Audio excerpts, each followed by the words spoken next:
Right. And I think, what you said about, they had a marketing strategy for a 1,200 seat arena, and they just sort of did what they always did. And as a result, you drew more than that, but you didn't draw the full house. I mean, that makes sense. And one of the things that I've always enjoyed is the business strategy behind marketing these live shows. And I know we talked a lot about that in our Royal Rumble 97 episode, the partnership that you guys had to give away tickets or move the lower price tickets.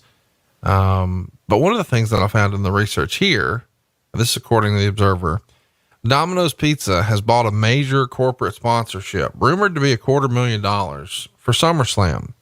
Domino's delivers WWF SummerSlam will be the advertising campaign, which will include all advertising for the show.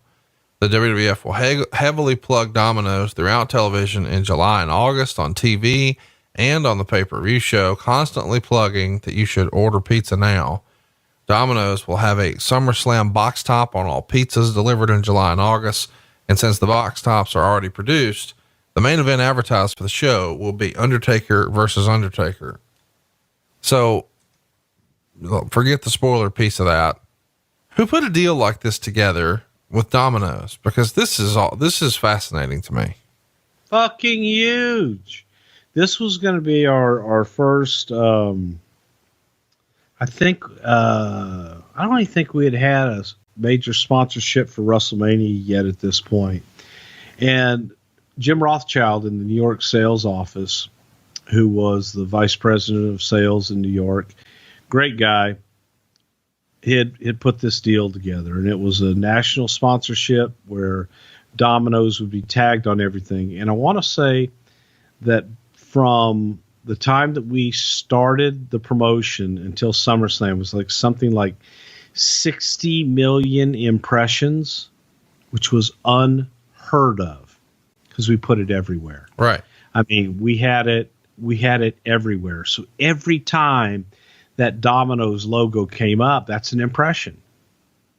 And we did it everywhere, and it was amazing. The best part of it for me was working with Leslie Nielsen and doing all of those. We're going to find the real Undertaker and go back and different things. But I learned so much about television and film and just simple storytelling from Leslie Nielsen during the several weeks of working with him.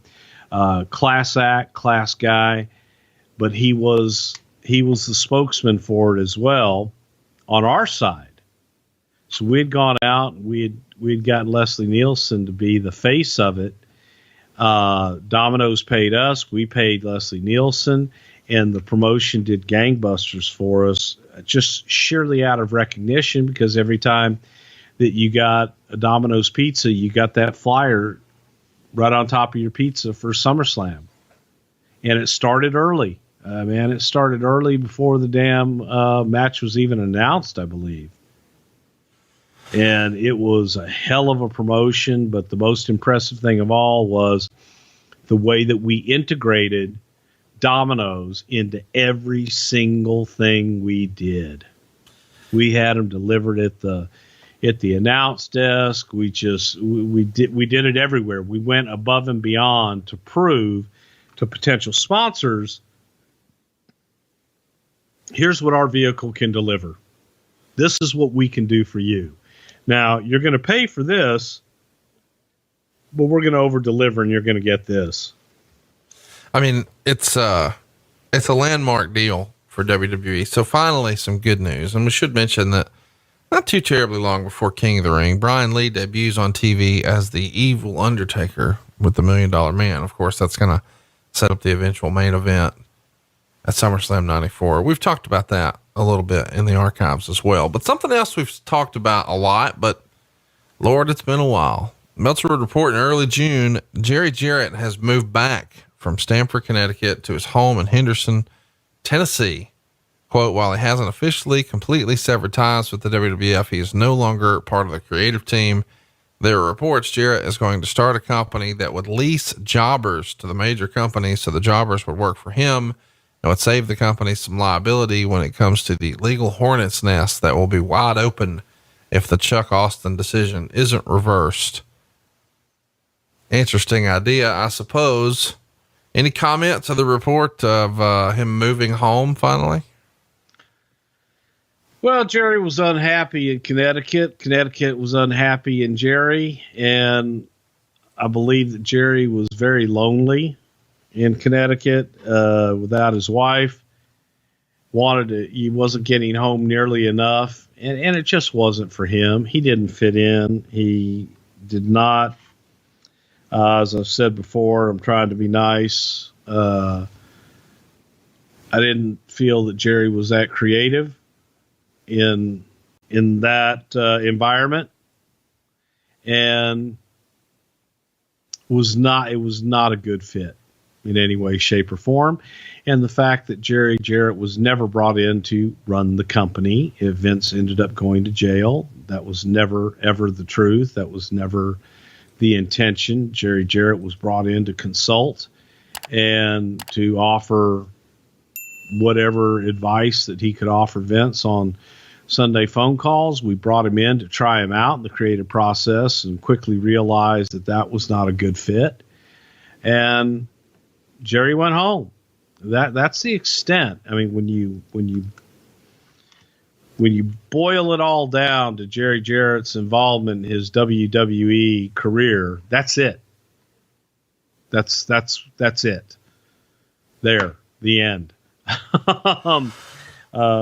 Not much more than that. Hey, it's Conrad Thompson here to tell you a little more about what adfreeshows.com is all about.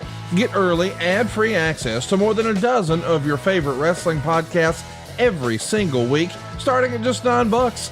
That's less than 20 cents an episode each month. And yes, you can listen to them all directly through Apple Podcasts or your regular podcast apps. How easy is that? Ad-free shows also has thousands of hours worth of bonus content and docuseries like Title Chase, Eric Fires Back, Conversations with Conrad, and The Insiders. Plus new series like The Book with David Crockett, Monday Mailbags with Mike Chioda and Nick Patrick, and a whole lot more. And you want to talk about early? You can't get any earlier than listening to the shows live. You can be a part of the live studio audience as we record the podcast. Plus, ride shotgun alongside your favorite childhood heroes for live watch-alongs, Q&As, and other interactive experiences every single month. Come on now, see for yourself what thousands of other wrestling fans from around the world have discovered, that adfreeshows.com is the best value in wrestling. Check it out today, and hey, when you do, the first week is completely free. adfreeshows.com.